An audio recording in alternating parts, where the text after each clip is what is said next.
और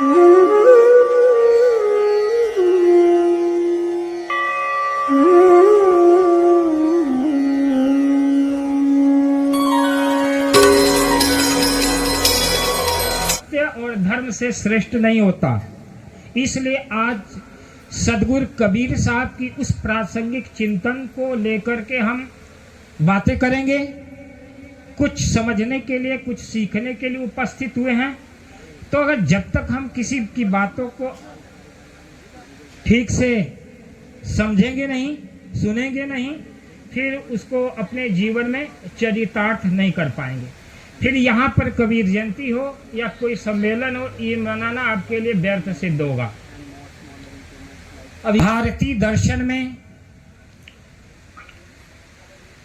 इतिहास के ऐसे अद्वितीय महापुरुष जो लौकिक, पारलौकिक, परमार्थिक, सामाजिक गतिविधियों पर एक निष्पक्ष चिंतन और यथार्थवाद को परिभाषित करने वाले आज के 626 वर्ष पूर्व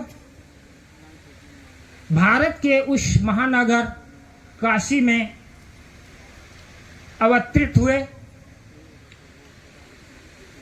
उनके उत्पत्ति के विषय में जनमानस में बहुत ही किंवदंतियां हैं, परंतु किसी भी व्यक्ति के पैदाइश से सत्य का कोई संबंध नहीं होता है। इस संसार में लोग मरते भी हैं और जीते भी हैं, लेकिन मरने और जीने के बीच में सिर्फ एक कड़ी बीच में रहती है। वो कड़ी होती है कि उस व्यक्ति का कर्म कैसा रहा। व्यक्ति की पहचान उसके जन्म से नहीं होती।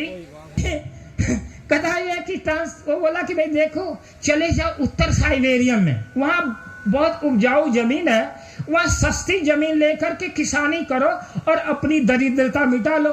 बोला मेरे को जमीन खरीदने के लिए तो पैसे नहीं है, दे दो। बोला मैं कहाँ से पैसे दूं भाई, मेरे पास तो पैसे नहीं है। ऐसा कर, तुम्हारा जो घर है ना, ये घर को बेच दो।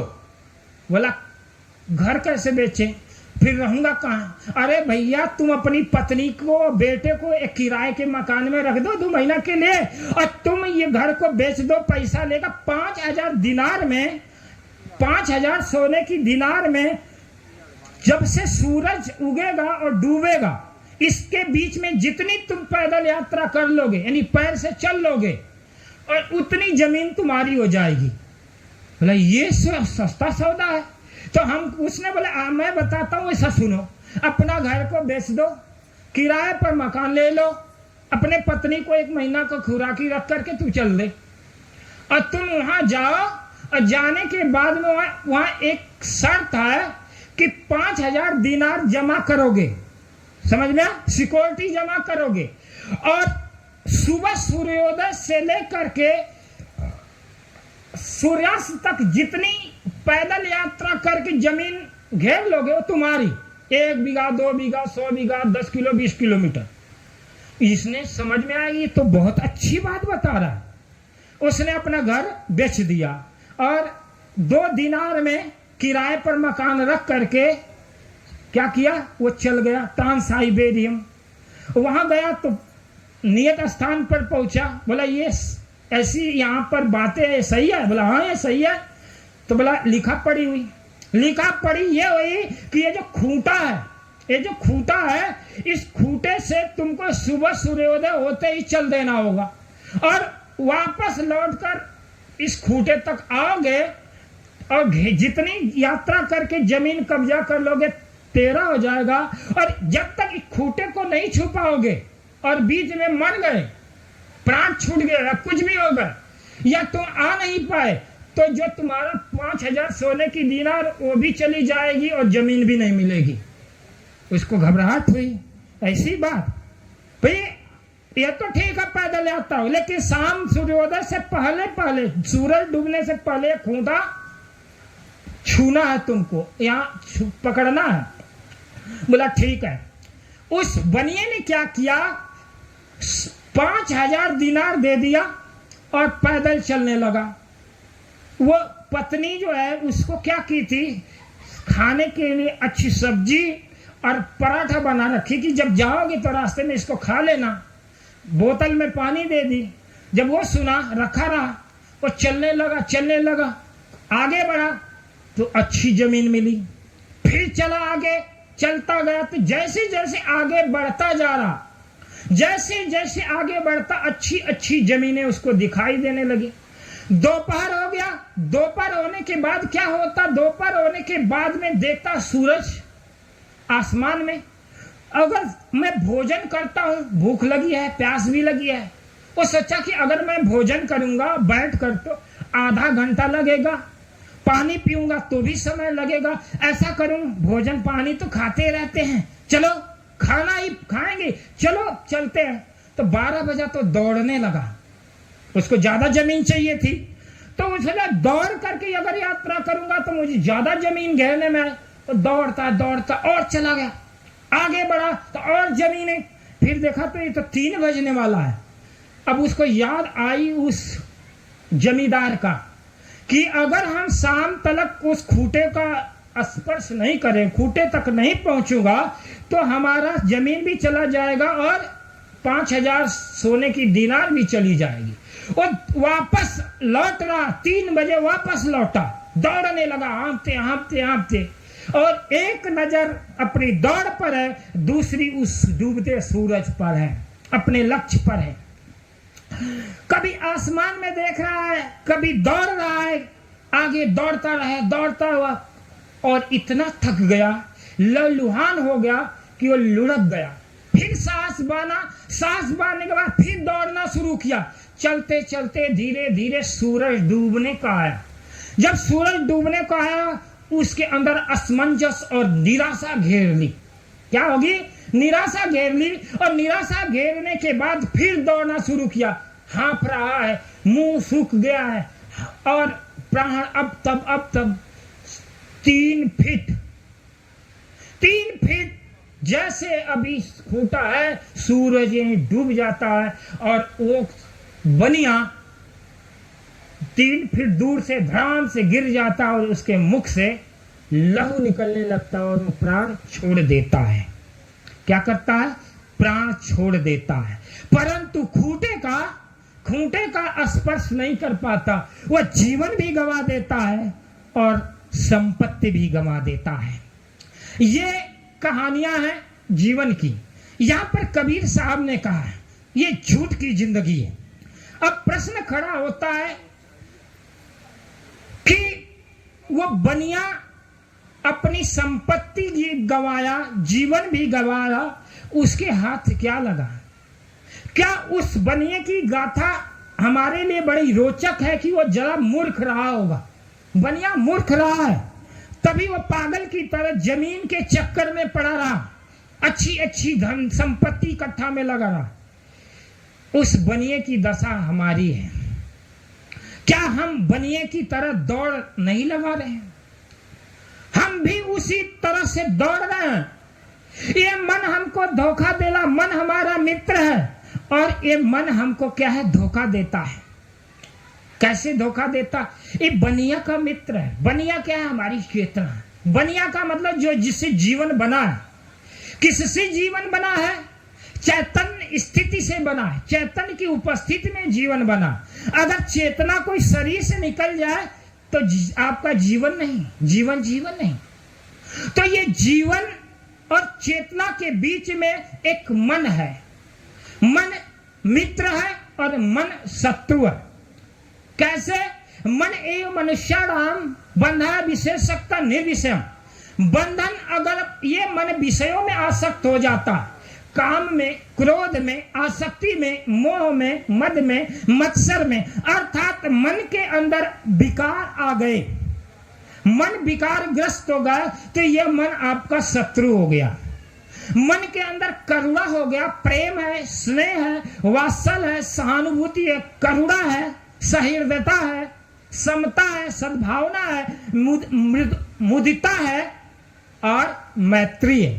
तो ये जो सद्गुण है, मुदिता, मैत्री, समता, स्नेह, वात्सल, अगर आप मन के साथ जुड़ जाते हैं तो ये मन क्या है? मित्र बन जाता है।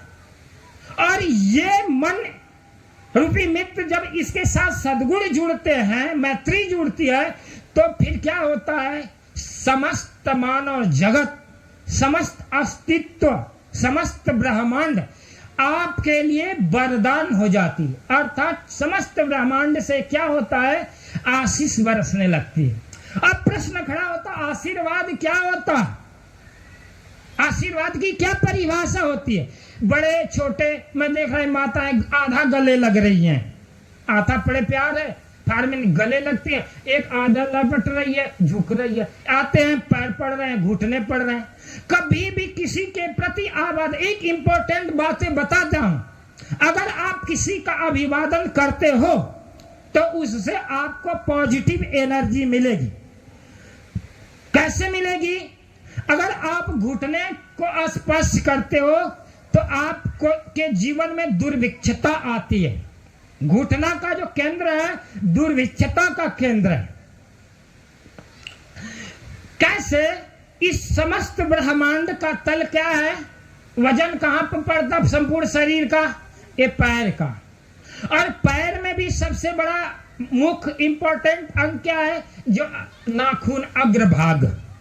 ठीक है, एक मनोविज्ञान है, इसका मनोविज्ञान है, इसका प्रयोग अगर आप करोगे अपने जीवन में लगभग 6 महीना तक प्रयोग करोगे तो आपको बहुत विलक्षण लाभ होगा।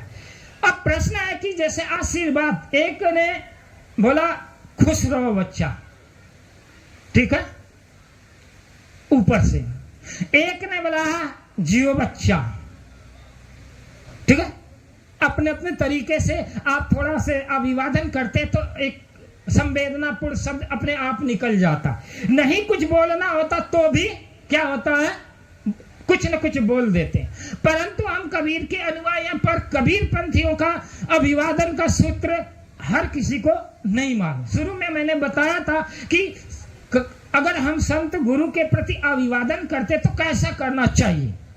तो अभिवादन का सूत्र ये होता है कि हम बंदगी करते हैं, पर बंदगी कैसे करना चाहिए उसका तरीका नहीं पता है। एक बार 2 बार मैं बताया था। परंतु कबीर साहब और अन्य संप्रदायवादियों का जो अभिवादन का जो सूत्र था अलग अलग क्यों, कबीर साहब ने अलग हट करके क्या दिया, उनकी क्या देन है। अब हम कबीर पंथी हैं तो हमें जानना चाहिए कबीर की देन क्या है हमारे लिए, मनुष्य मानव जगत के लिए बात। और आप कबीर के अनुयायी हैं तो कबीर का आपके लिए क्या योगदान रहा, क्या दिया उन्होंने, अभिवादन का सूत्र उन्होंने क्या दिया, आपको सिद्धांत क्या दिया, आपको वाद क्या दिया, कबीर का वाद क्या है, कबीर का सिद्धांत क्या है, कबीर का अभिवादन का सूत्र क्या है, ये सारी चीजें आपको पता नहीं। बस आते 1 बज गया होगा, भंडारा पर मन लगा होगा, लेकिन ये सारी मौलिक चीजें हैं, जीवन की मौलिक चीजें हैं। और जब आप अपने जीवन में मौलिक चीजों को नहीं समझ पाएंगे तो ये बातें हवाई हो जाएगा। आप कोरे हैं, आपके उत्तर क्या है, कुछ भी लिखा नहीं है, बस चिचड़ी का टांग लिखे जीवन। उसको कैनवास बनाइए, जीवन को कैनवास बनाओ और जीवन के अंदर एक ऐसा खूबसूरत मानचित्र बनाओ जिससे आपके जीवन में प्रसन्नता हो। तो जैसे मैं आशीर्वाद आमने आना, बाद में बच्चन, उस महापुरुष का, उस विज्ञ का, उस माता पिता का जो हमसे बड़ा है, उसके प्रति इतनी श्रद्धा हो जाए कि उसके प्रति आपके प्रति उसके मन में आह्लाद भर के क्या हो जाए, कैसा मुदिता हो जाए, मुदित भावना से आशीर्वाद दे। मुदिता क्या है, मुदिता का अभिप्राय है जहां मन के अंदर कुछ भी नहीं है, न राग है न द्वेष है। मुदिता का मतलब है मोदित, यानी अतीव प्रसन्नता के साथ, चाहना नहीं है। और किसी माता पिता या गुरु के पास अगर जितनी समग्रता के साथ समर्पण होगे उतनी ही आपके जीवन में आशीष बरस जाएगी। इसलिए साधु भूखा भाव का, धन का भूखा ना, जो भूखा धन का सो तो साधु। भाव क्या है, हमारा इंप्रेशन क्या है, हमारा इमोशन क्या है। आप अभी तो अपने जीवन में इमोशंस को ही, अपने भाव को ही नहीं समझ पाए। भाव का मतलब जैसे आप घर में भोजन बनाते हो, भोजन बनाने के अभिप्राय, आप भोजन बनाते समय किन बातों का ध्यान रखते? आजकल तो बड़े विचित्र ढंग है। मेरा यह मानना है कि तुम मंदिर को बाद में सफा करो, पर अपने रसोई को, किचन को सबसे ज्यादा, मंदिर से ज्यादा पवित्र किचन को करो। क्या मंदिर उतना इंपॉर्टेंट नहीं है जितना तुम्हारा भोजनालय इंपॉर्टेंट है? मंदिर से ज्यादा पवित्र और शुद्ध अपने भोजनालय को करो, क्योंकि तुम्हारी भक्ति की, अब तुम्हारी भावना की, तुम्हारी भक्ति की, तुम्हारी पूजा की, तुम्हारी उपासना का सूत्र वहीं से चालू हो रहा।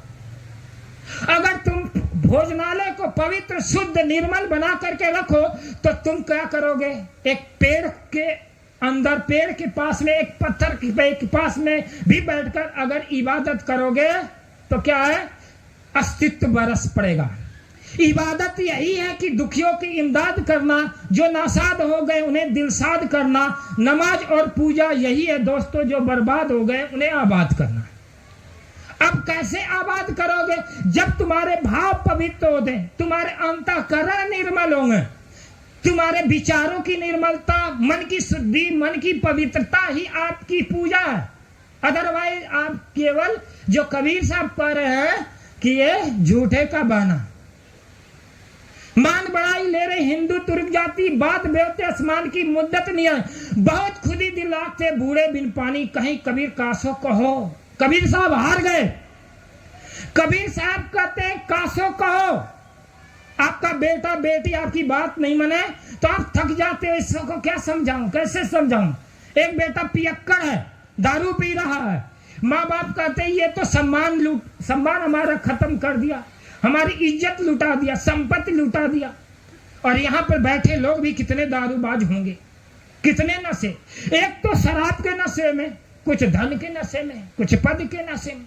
सत्संग सारे नशे उतार देता है। सत्संग में बैठते बैठते इंसान की सारे नशे उतर जाते हैं। मैंने सुना एक बार की बात, एक शराबी था, कहानी सुनाता हूं, थोड़ा सुन लो। एक शराबी था, और शराबी बड़े विचित्र होते हैं। शराबी है, जुआरी है, वो अपनी बात को पूरा करने के लिए काका सब बातें रच देते हैं। कथे शराबी था, ठेका में गया, ठेका में जाकर शराब पिया। शराब पीने के बाद में शाम के टाइम पत्नी इंतजार कर रही थी कि अभी आया नहीं।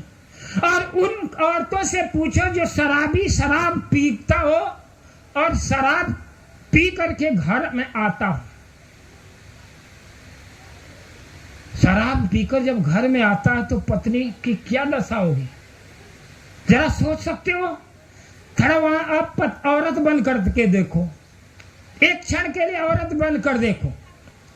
तो शराबी था, शराब पी करके आया, जैसे रास्ते में चल रहा था उसके पास 20 रुपया का नोट था, लाल लाल नोट 20 रुपया का।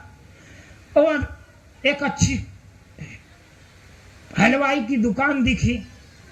हलवाई ने ताजा ताजा, बरसात का समय था, बारिश का समय, और बरसात के समय में ताजा ताजा पकोड़े तल रहा था।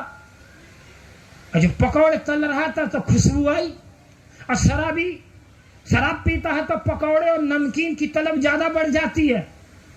शराबी अगर शराब पीता है, अगर नमकीन नहीं हो और पकोड़े ना हो, नमकीन चीजें नहीं, तो उसका जो है मजा किरकिरा हो जाता है, मजा आता नहीं पीने का। और क्या करते हैं भाई, पार्टी देते हैं। कैसी पार्टी? शराब पार्टी। आजकल तो बच्चे के जन्मदिन में भी लोग पार्टी करते, बियर पीते हैं, रम पीते हैं, मलेक्ट्री का फोकट में आ जाता है, रिटायरमेंट है, सस्ता आ रहा है, चलो कैंटीन में से 500 की 200 में मिल जाएगा। बच्चे के दिन में पार्टी देते हैं। अब बच्चे के जन्मदिन में तुम दारू, रम, बियर, बिस्की पियोगे तो बच्चे का क्या संस्कार होगा? हैं? तुम्हारे बेटा भी बियर पिएगा, वो भी रम पिएगा, और वही दम लगाएगा, दम चढ़ाएगा बुढ़ापे में। घंटा में कुछ ऐसी बातें बताऊंगा जो आपकी चेतना को हिलाएगी, गुदगुदाएगी। कुछ चीजें हैं जो जलाएगी, जो आपको काटेगी धारदार हथियार की तरह। कुछ आपको अच्छी लगेगी, कुछ बुरी लगेगी, कुछ खट्टी होगी, कुछ मीठी होगी, क्योंकि जीवन आपका वैसे ही चला आ रहा है। परंतु जीवन एक क्या है, मंथन है। जीवन क्या है, एक मंथन है। जब आप जीवन को मथोगे तभी उसका सार पाओगे। यदि आप मंथन नहीं करेंगे तो उसका सार मिल ही नहीं सकता। जब हम साधारण सी प्रक्रिया से गुजरते हैं तो क्या है, दूध का सार घृत लेते हैं, और उसके साथ हमें क्या करना होता है, कम से कम 12 घंटे की प्रक्रिया से गुजरना होता है। जब तत्वों की किसी एक घटक को दूसरे घटक में निरूपित करना पड़ता है, डाइवर्ट करना होता है, बदलना होता है, तो कितना वक्त लगता है, कम से कम 8 से 10 घंटा। साधारण से तत्वों, दूध को यदि हम दही और घृत से अन्य प्रक्रिया से नहीं गुजरते तो दूध का सार हमें नहीं मिल पाता। तो फिर हमारा जीवन है, इस जीवन को बिना मथे, बिना सोधे, बिना कथे आप कैसे इतना सरल तरीके से आप जो बदल सकते। लोगों ने तो बदलने के लिए अपने जीवन को युगों युगों तक, जन्मों जन्मों तक दांव खेला है, और हम यहाँ 1 घंटा बैठ करके भी अपने आप को नहीं मत पाते। न हमारी आंखें सही कंट्रेशन में है, न कान, न हाथ, न पांव। ये पांचों इंद्रियां हमारी पांचों दिशा में भटक रही हैं। जो देखना चाहिए वो नहीं देख रहे हैं, जो बोलना चाहिए वो नहीं बोल रहे हैं, जो कहना चाहिए वो नहीं कहते, जो सुनना चाहिए वो नहीं सुनना, जहां बैठना चाहिए वहां बैठने को राजी नहीं। ये कौन समझाएगा, कौन समझाएगा भाई? उसको बाहर से समझाने की जरूरत नहीं है, स्वयं को ही समझाना होगा। जो व्यक्ति अपने आप को नहीं समझाएगा, खुद से नहीं समझाएगा, तो उसको कोई भी समझा ही नहीं सकता। पर किसी व्यक्ति को समझाना इंसान की सबसे बड़ी भूल भी हो सकती है, और किसी व्यक्ति को समझाना बहुत अच्छी बात भी होती। अगर समझने के लिए अगर तैयार हो तो क्या है, उससे अच्छी बात नहीं, क्योंकि वो इस मानव जगत के समीकरण को सिद्ध करने की एक इकाई है, एक अंक है, एक सूत्र है। और जो समझना नहीं चाहे, कोई मानने को राजी नहीं हो, तो आपको मालूम है वो क्या है, वो सिर्फ कांटा है। और कांटा का काम क्या है, वो कांटा चुभता है खुद को भी और चुभाता भी, दर्द देता है। और क्या है, दर्द कहां से मिलती है, जब आप किसी से उम्मीदें करते हैं और उम्मीदें टूटती हैं। पुत्र है, परिवार है, पत्नी है, मां है, बाप है, ये उम्मीदें हैं। और सदगुरु कबीर साहब ने इन्हीं बातों पर बड़े बारीकी से कुछ बातें बताया।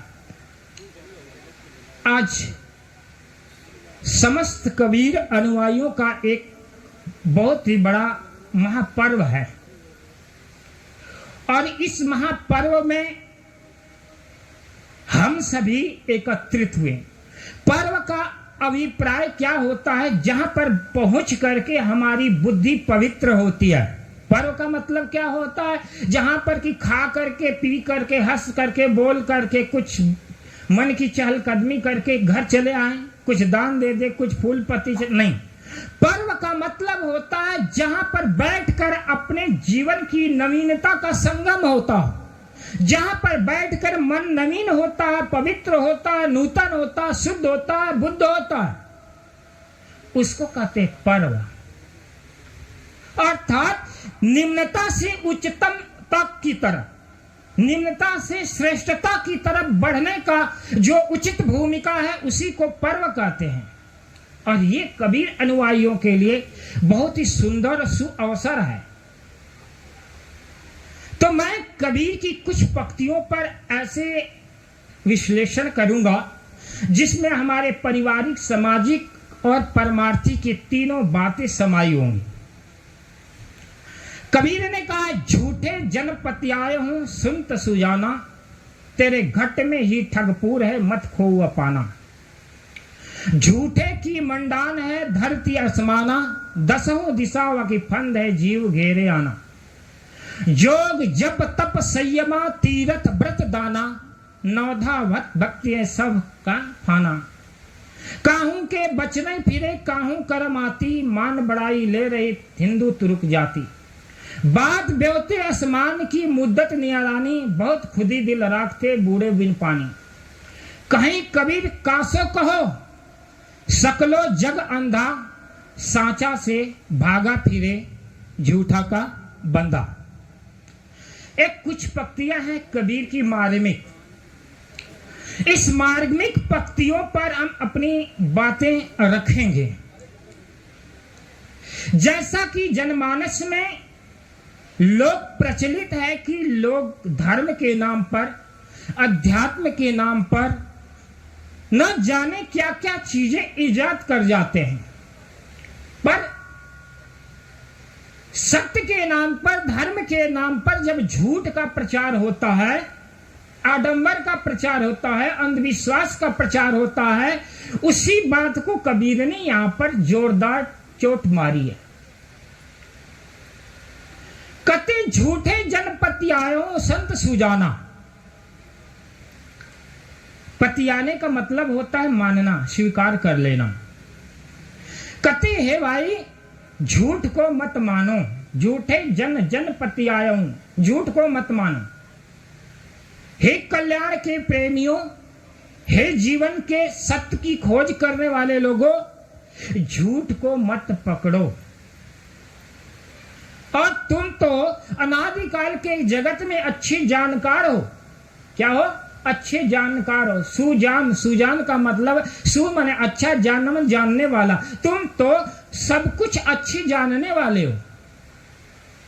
कहा जाता है अगर 50 रुपए का मटका खरीदना होता है तो हमारे पास लेबोरेटरी तो नहीं है, प्रयोगशाला तो नहीं है, परंतु अपने हाथ को एक ऐसा यंत्र बना देते हैं कि अपने हाथ के द्वारा 2 अंगुलियों के द्वारा टक्कर मार के उस मटके की परीक्षण कर लेते हैं। जब हम 25 रुपया, 50 रुपया, 100 रुपए के मटके को खरीदने के लिए जाते हैं और हमारी 2 जहां आंखें होती वहां हम 10 आंखें करके उसको परखते हैं, टटोलते हैं, देखते हैं, तब जाकर के हम मटका खरीदते हैं और पैसा चुकाते हैं। तो कबीर साहब कहते भी धर्म के नाम पर आंखें बंद क्यों है? जब 50 रुपए के लिए तुम इतनी तन्मयता के साथ, इतनी समग्रता के साथ, इतनी बुद्धिमत्ता के साथ से वस्तु को खरीद रहे हो, तो जीवन तो तुम्हारा अनमोल है। इस जीवन रूपी अनमोल रतन को तुम झूठे कौड़ियों के बदले क्यों बेच रहे हो? धर्म के नाम पर अंधविश्वास का शिकार क्यों हो रहे? झूठे जनपति आयो संत सुजाना, तेरे घट में ही ठगपूर है, मत खोऊं अपाना। अब ये बात सिद्ध कर देते हैं कि इस दुनिया में बाहर कोई ठग नहीं है। आपसे कोई धन ले लिया, कोई मकान ले लिया, आपका पड़ोसी, आपका बड़ा भाई ज्यादा जमीन जायदाद कब्जा कर लिया, वो ठग नहीं है। सबसे बड़ा ठग हमारे अंदर है। कबीर कहते तुम्हारे अंदर ही ठग है, ठग बैठा है। और ये नहीं कि तुम्हारा अंदर जो मन ठग बैठा है वो एक ही बार ठग करता है। ये ठग ऐसा है, शुद्ध ठग है, इतना शुद्ध ठग है कि जन्मों जन्मों तक ठगहारी करता चला आ रहा है। क्या आपने कभी सोचा है कि हमारा मन कितनी बार धोखा देता है? कभी मन का आपने विश्लेषण किया है? ये मन कितना चपल है। और संत तो कहते हैं, क्या कहते हैं? मन मन करते सूर्य मन नूर मन जहड़े, मन के लक्ष्य द्वार लाखों लाखों हजारों हजारों दरवाजे हैं। इस तरफ ठगहारी करता है और दूसरे दरवाजे से निकल जाता है ये मन। जैसे एक चोर कभी भी मुख्य द्वार से नहीं घुसता है। चोर क्या करता है? वो खिड़की के द्वारा पीछे से, अगल से, बगल से दरवाजे तोड़ करके क्या करता है? चोरी करता है। ठीक मन भी उसी तरह ठीक से सामने से प्रहार नहीं करता था, सामने से चोरी नहीं करता, वह साइड से, अगल से, बगल से। और मन कैसे ठगारी करता है? थोड़ी सी इच्छा जगाएगा। क्या करेगा? इच्छा जगाएगा, थोड़ी सी कामना जगाएगा, और इच्छा और कामना की बंसी मार करके क्या करता है? फिर वो ग्रसता है, मारता है। मछुआरा को देखा है? मछुआरा क्या करता? बंसी लेता है, यानी कांटा, उसमें रस्सी, धागा लपेटता, और मजबूत धागा। धागा जो होता बहुत मजबूत होता है, लेकिन देखने में बहुत कमजोर दिखता है। और उस बंसी के अंदर क्या फंसाता है? कांटा फंसाता है। और बंसी, धागा और कांटा से ही मछली नहीं मरती, मछली भी जानकार है। उस मछुआरा ने क्या है? उस कांटे के अंदर जो है आटा मिलाता है, आटा लगाता है, और फिर पानी के अंदर डालता है। मछली धोखे में पड़ जाती है। कांटे के अंदर छुपे, आटे के अंदर छुपे कांटे को मछली नहीं देखती है। और जैसे ही अंदर बंसी जाता है, धीरे से मछली जाकर के जीभ से स्वाद लेती है और परीक्षण करती है, अनुसंधान करती है, ये कैसा है। जब चाटती है तो उसको ये नरम नरम लगता है कि ये मेरे लिए खाने का अच्छा सुस्वादु आहार है, सुंदर आहार। फिर उसके बाद भाग जाती है मछली, और फिर दूसरी बार, तीसरी बार। अब समझ लीजिए, समझ लेती है कि अब कोई खतरा नहीं, तब पूरे चाव के साथ, बड़े उत्साह उमंग के साथ कि अब तो मुझे अच्छा आहार मिल गया, ये आटा अगर खा लिया मैंने तो हमारा पेट भर जाएगा। और जैसे मुंह बांध करके पूरे जो है खाती है आटे को, मछुआरा द्वारा फंसाया हुआ बंसी को जैसे काटती, उसके मुंह में आटा घुस जाता है और चपक करके आटा घुसता चला जाता है। कैसे घुसता? थोड़े से ही, जैसे ही देखता है क्या मछुआरा की मछली जा आ रही है धीरे धीरे धीरे, और समझ लीजिए अब मछली क्या है, आटा को खा गई। तो तट से क्या हुआ है, मछुआरा बैठा घाट पर नदी के किनारे झटका मारता है। क्या मारता है? झटका मारता है। और झटका मारते पूरी कांटे पूरे उसके जबड़े में फंस जाता है। अब तड़पता रहता है। कौन? मछली तड़पती रहती है, तड़पती रहती है। और निर्मोही हिंसक स्वाद का रसिक मछुआरा तड़पते हैं मछली को देखकर बहुत प्रसन्न होता है।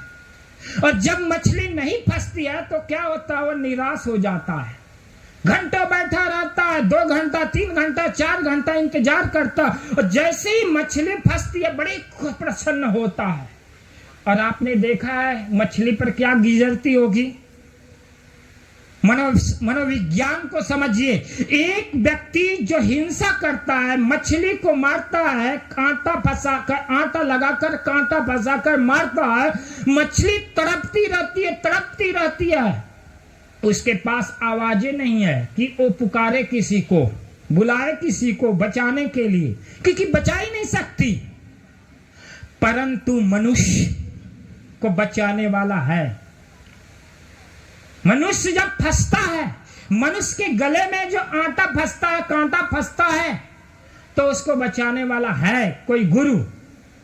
लेकिन गुरु कैसे गुरु? हम तो गुरु से पीठ दिए बैठे हैं, अपनी महत्वाकांक्षा, अपने अभिमान, अपनी कामनाओं के दीवारें खड़ी कर रखी हैं, अपने अहंकार की हवेलियां खड़ा कर रखा है। और वो मछुआरा बड़ा प्रसन्न होता है, आज मुझे अच्छा शिकार मिला, आज मुझे मछली मिली। और मछली के रोवे रोम में उसका समग्र अस्तित्व करुण रुदन करता, तड़पती है। क्या आपने अपने जीवन में कभी सोचा है कि आप नहीं तड़पते हैं? आप भी तड़पते हैं, कहीं मछली से ज्यादा तड़पते हैं। जब आपकी संतान आपके अंदर ठोकर मारती है, चोट पहुंचाती है, आपकी दिल को तोड़ती है, जब आप अपने संतान के प्रति कामना जगाए रखते हैं, इच्छाएं बटोरे रखते हैं और उन इच्छाओं को तोड़ती है आपकी संतान, तब आपके रोवे रोवे के अंदर रुदन होता है। उम्रे दराज मांग कर लाए थे 4 दिन, 2 आरजू में कट गए 2 इंतजार में। जीवन की 4 ही अवस्थाएं हैं और इन 4 अवस्था में 2 आरजू में कट जाती है। जवानी जैसे चढ़ती है हमारे ऊपर नशा चढ़ने लगता है। क्या? इच्छाओं का कामना का, मैं ये बना लूंगा, मैं वो बना लूंगा, मैं ये कर लूंगा, ये सजा लूंगा, मैं वो दिखा दूंगा, वो कर लूंगा। और कबीर साहब ने कहते हैं क्या? ये सब झूठा है रे बाबू, ये सारे झूठे हैं, झूठे के फंदे, ये मन के फंदे हैं, ये मन की जाले हैं। यहाँ पर आप कुछ बनाने के लिए नहीं आने हैं, और जो कुछ यहाँ पर आप बनाओगे एक दिन धूल धूसरित हो जाएगा, राख की ढेरी बन जाएगी। जो आप ये 3.5 हाथ की काया लेकर के जिसका गुरूर कर रहे हो, ये भी चंद मुट्ठियों के राख की ढेरी है। फिर ये कैसा गुरूर? कबीर साहब कहते झूठे जनपत्यान संत सुजाना, इस शरीर रूपी महल को, इकाया का अभिमान मत करो, और ये जो भौतिक जगत की जो संपदा इकट्ठा कर चुके हो इसका भी अभिमान मत करो। झूठे जनपतिया, इसको तुम अपना मत मानो, ये तुम्हारे कभी भी नहीं रहे हैं। जिसको आप मान जीव बंधन है, जिसको मान करके तुम दुख बटोर रहे हो। झूठे जनपतिया संत सुजाना, तेरे घट में ठगपूर है, मत खोऊंगा पाना। तुम अपने आप को मत खो दो। और ये मन है, ये सबसे बड़ा ठग है। ये मन ही धोखा देता है।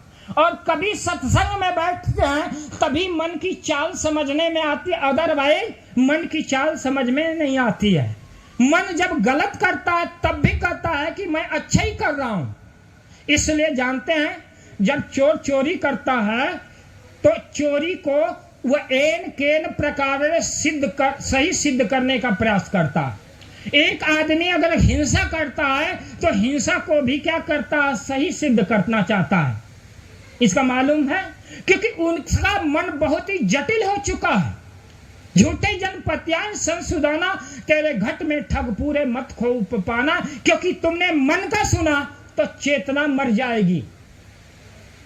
मन का सुना, कामनाओं के जाल में फंसे तो आपका जो चैतन्य स्वरूप है, जो असली शाश्वत सत्य है, वो मर जाएगा। कहते हैं काहू के बच नहीं पूरे। इस संसार में बड़े संप्रदाय हैं, धर्म हैं, धर्म गुरु हैं। कबीर साहब ने कहते हैं कि धर्म के नाम पर अंधविश्वास का प्रचार करते। क्या करते हैं? योग जप तप संयमा तीर्थ व्रत दाना। कुछ लोग योग करते हैं। अब 21 तारीख को योग दिवस मनाया गया है। अब इसके ऊपर ले लेते हैं। एक कबीर साहब इसके पक्ष में नहीं है। योग क्या है? हाथों का, पेट का, पैर का इधर उधर हिलाना योग नहीं है। जैसा कि तथाकथित लोग सुबह पार्कों में पहुंच जाते हैं और उल्टा सीधा हाथ फैलाते हैं, दुनिया भर का हा हा हा शोर मचाते हैं। शोर मचाना, उल्टा सीधा हाथ बाजना ही योग नहीं है।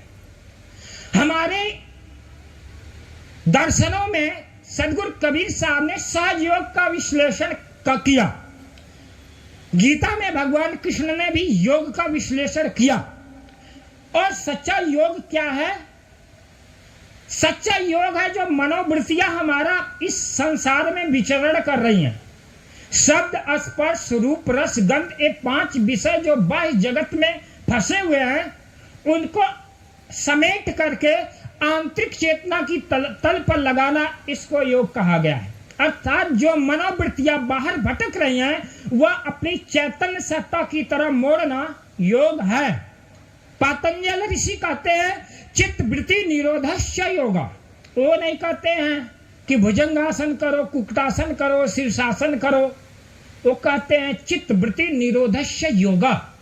जिस कार्य से आपके चित्त वृत्तियों का निरोध हो जाए, अगर आप यहाँ सत्संग में बैठे हैं और घर की याद नहीं आ रही है, घर की याद नहीं सता रही है, तो यहाँ पर बैठे बैठे ही आपका योग हो रहा, हाथ नहीं चल रहा, पैर नहीं चल रहा। इस शब्दों के द्वारा आपकी मनोवृत्तियां एकाग्रचित हो जाए, 5 मिनट हो जाए, 10 मिनट हो जाए, 1 घंटा हो जाए, और आप अपनी इन शब्दों के द्वारा आप अपनी वृत्तियों को अंदर आंतरिक तल के तरफ ले जाने का प्रयत्न किया, तो कबीर साहब कहते हैं या पतंजलि ऋषि कहते हैं, यहाँ चित्त वृत्तियों का निरोध हुआ। निरोध का मतलब होता है रुक जाना। तो मनोवृत्तियों का, चित्त वृत्तियों का रुकने का कई कारण है। आप 3.5 घंटा कोई मूवीज है, कोई रोमांटिक सीन है, या कोई मनोरंजन का साधन वहां पर देखना शुरू किया, तो वहां पर भी चित्तवृत्तियां रुक जाएंगी। आप डांस कर रहे हो तो डांस करते समय भी आपकी चित्तवृत्तियां रुक जाएंगी। लेकिन चित्तवृत्तियां रुक जाने मात्र से आप योग की सिद्धि नहीं होती। आपका मनोवृत्ति, चित्तवृत्ति रुक गए, इसी से आपको योग को उपलब्ध और आत्म साक्षात्कार नहीं होगा। अब तीसरी बात कह रहा है, क्या? वह चित्तवृत्ति निरोध होना चाहिए जिसमें विकार न हो। क्या? विकार विमुक्त, विकारों से रहित होकर जब चित्तवृत्ति रुक जाती है, अवरुद्ध हो जाती है, उसका विराम हो जाता है, तब योग की सिद्धि हो जाती है। तब वो मनोवृत्ति सत्य का दर्शन करवाने, अनुभूति की तरफ ले जाती है।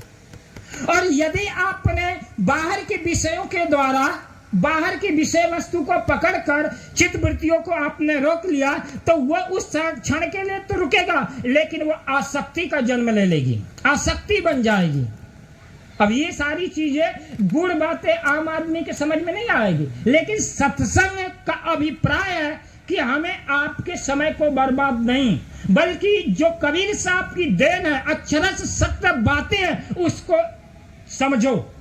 योग जप तप संयमा तीरथ व्रत दाना, कहते हैं योग कर रहे हो, जप कर रहे हो, तप कर रहे हो, ये सारा जो है फंदा है। योग जप तप संयमा तीरथ व्रत दाना नवधा भक्ति, सब क्या? फंदे का फाना, ये सब झूठ है। अब प्रश्न होगा, कोई ना कोई व्यक्ति किसी न किसी धर्म का, मंत्र का, जप का, पूजा का, पाठ का और देवी का, दुर्गा का उपासना कर रहा होगा। तो इस कबीर साहब ये बातें कह रहे हैं, तो ये सब गलत है। मैं कह रहा हूं गलत है, उससे कोई भी आत्म साक्षात्कार का संबंध नहीं। योग करो, जप करो, तप करो, उपासना करो, उससे किसी भी व्यक्ति को सत्य की प्राप्ति नहीं होगी। अगर सच्चे कबीर पंथ के, कबीर के सिद्धांतों को समझो, तो उसे योग जप तप संयमा तीरथ व्रत दाना नवदा वेद की देव सब झूठे का बान। अब चाहे वो मुसलमान हो तो किताब पढ़ता हो, कुरान पढ़ता हो, नमाज पढ़ता हो, सैयदा करता हो, नमाज करता हो, कुछ भी करता हो, कबीर साहब कहते हो सब झूठे का बाना। अरे भाई, फिर कबीर साहब क्या कहना चाहते थे? जब ये सारे योग जप तप संयमा तीरथ व्रत दाना नवदा वेद की देन सब झूठे का बाना, तो फिर था क्या? ये बातें बड़ी क्रांतिकारी शब्द हैं। जब इस समाज में जो चल रहा है पाखंड, वो सब झूठ ही है, तो सत्य क्या है? काहू के बच नहीं फुरे, देखो क्या बोल रहे हैं अक्ति पक्ति में, कहते काहू के बच नहीं फुरे, काहू करमाती मान बढ़ाई ले रहे हिंदू तुरुक जाति। फुरे, फुरना का मतलब बोलना, फुरना का मतलब बताना। काहू के बच नहीं फुरे, कोई कान में मंत्र दे देता है और गुरु बना लेता है, कोई ऐसा करता है आशीर्वाद दे दूंगा तेरा काम बन जाए। अभी बागेश्वर राम इतना बवंडर रचा, कबीर साहब उसके विरोध में खड़े। ऐसे ही सारे काम हो जाता, इतना सारा काम सरल हो जाता। हमारी इंडिया के इंटेलिजेंट सारे आतंकवादी को 1 मिनट पकड़ लेना चाहिए, पर ऐसा नहीं होता।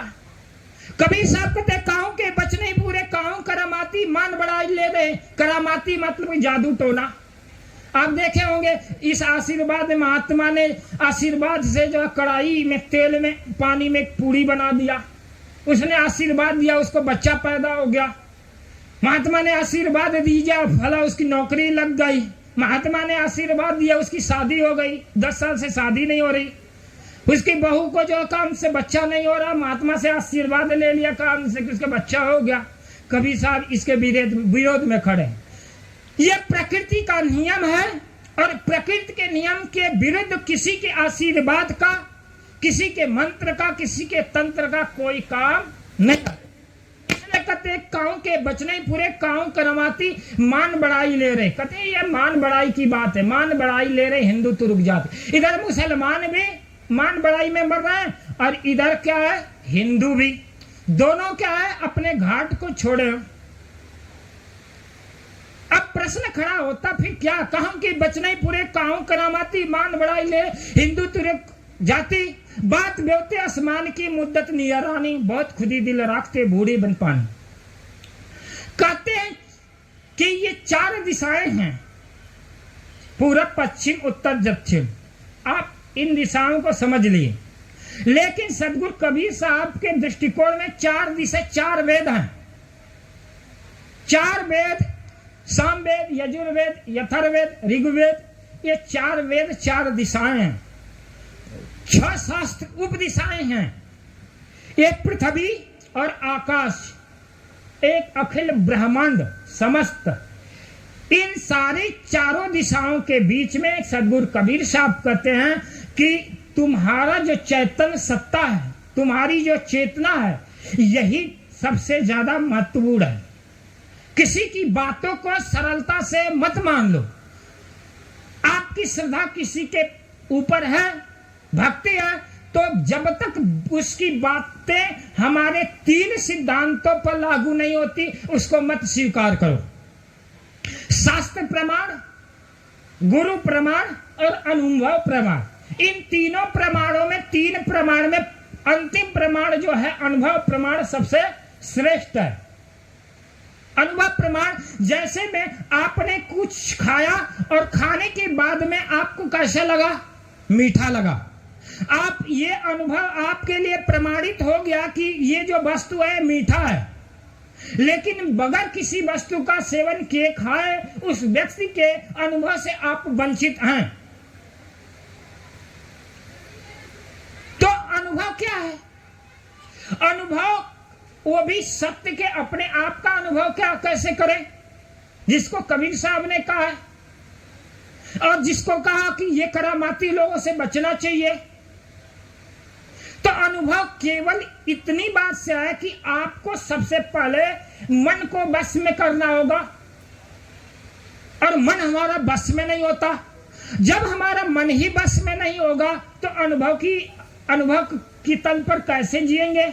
और जो अनुभव हमारे जीवन में नहीं आएगा तब तक धर्म और अध्यात्म हमारे लिए क्या कोरी कल्पना मात्र है। और जो कबीर साहब जिस चीज का मनाहट कर रहे हैं वही आप फंसे हुए हैं। योग जब तप और तप संयम ये जो जाते हैं फंदा है, उस फंदे में फंसे हैं, जिसको कहा जाता नौकाल। नौकाल का मतलब है जो 9 भूमिकाएं हैं धर्म की, उन 9 भूमिकाओं में आप फंसे हुए हैं। यथार्थ और निष्पक्ष चिंतन नहीं कर पाते। कदे काहू के बचने पूरे काहू करामाती मान बढ़ाई ले रही हिंदू तुर्क जाति बात देवते आसमान की मुद्दत नहीं आराम। अब मुद्दत का मतलब क्या होता है? मुद्दत का मतलब होता है अनादिकाल से। अनादिकाल से हम क्या करते हैं, उसी 9 काल में फंसे हुए हैं। सदी सदी बीत जाते हैं, युग युग बीत जाते हैं, जन्म जन्म बीत जाते हैं। फिर क्या होता है? मुद्दत नियरानी और नए नए युग आ जाते हैं। और कहा जाता है पुनर्जन्म पर पुनर्जन्म होता रहता है। और हम अपने कर्म खराब करते चले जाते हैं, और कर्म खराब करते चले जाते हैं, समय गुजरता चला जाता है। और कुत्ते बिल्ली पशु पक्षी कहानियों में हम जो कर्म की भूमिका को खो करके भोग भूमिका में अपने जीवन को व्यतीत करते चले जाते हैं। मनुष्य जीवन एक कर्म भूमिका है।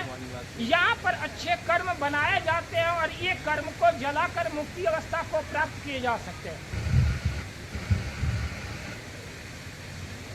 बात बेवते आसमान की मुद्दत ने बहुत खुदी दुल राखते भूरे बिन पानी। कुछ ऐसे जगह है जहां पर बिना पानी के हम डूब रहे हैं। इस संसार में तो पानी में डूबते हुए बहुतों को देखा गया, लेकिन कुछ ऐसे भी लोग हैं जहां पर पानी नहीं और डूब गए। अब प्रश्न खड़ा होता, कौन ऐसी चीज है जहां पानी नहीं और डूब रहे? एक तृष्णा है आपकी, जो मन के अंदर एक ऐसी धारा प्रवाह जो तृष्णा निरंतर बह रही है, मृग तृष्णा। और ये मृग तृष्णा आपको निरंतर मार रही है और आप समझ नहीं रहे कि कैसे। मैंने सुना है, एक बार की बात है, बिजली तो है लेकिन इसका सब सिस्टम फेल हो गया। चलो मैं नहीं फेल हूं कम से कम। एक बार की बात है, ट्रांस साइबेरियन की एक गाथा है। ट्रांस साइबेरियन एक स्थान है यूरोपीय संघ में, और वो ट्रांस साइबेरियन में बहुत उपजाऊ जमीन थी, बहुत उपजाऊ जमीन थी। वहां पर क्या होता है, एक बनिया है, बनिया जानते जो व्यापार करता है, और उसने व्यापार चालू किया, और व्यापार चालू करने में उसको बहुत घाटा लग गया। और जब घाटा लग गया तो क्या हुआ, उसकी पत्नी थी और एक बच्चा था, छोटा बच्चा। नौकरी चौपट हो गई। वो बोला कि ऐसा करो, हमारा एक मित्र है, मैं उससे सहयोग लेने जाता हूँ। मित्र के पास गया, और मित्र के पास जाने के बाद क्या किया, बोला भाई मेरे दुकान में दिवाला निकल गया, कुछ मदद कर दे, और जिससे हम कमाई का दूसरा जरिया प्रारंभ करें और फिर तेरा कर्ज चुकता कर देंगे।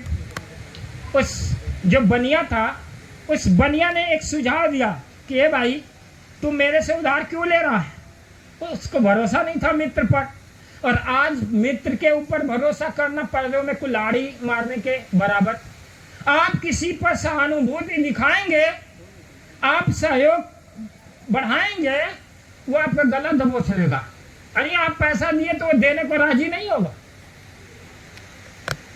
कथा है, वो कहा कि इसको पैसा देंगे, पता नहीं इसका तो धंधा चौपट हो गया है, और हमारा जो डूबती नाव में कौन चढ़ने जाए, इसका तो धंधा ही डूब रहा है, और दे दूंगा वो भी कर्जा ना मिले तो हमारा भी बंधक से बुरा हो जाए।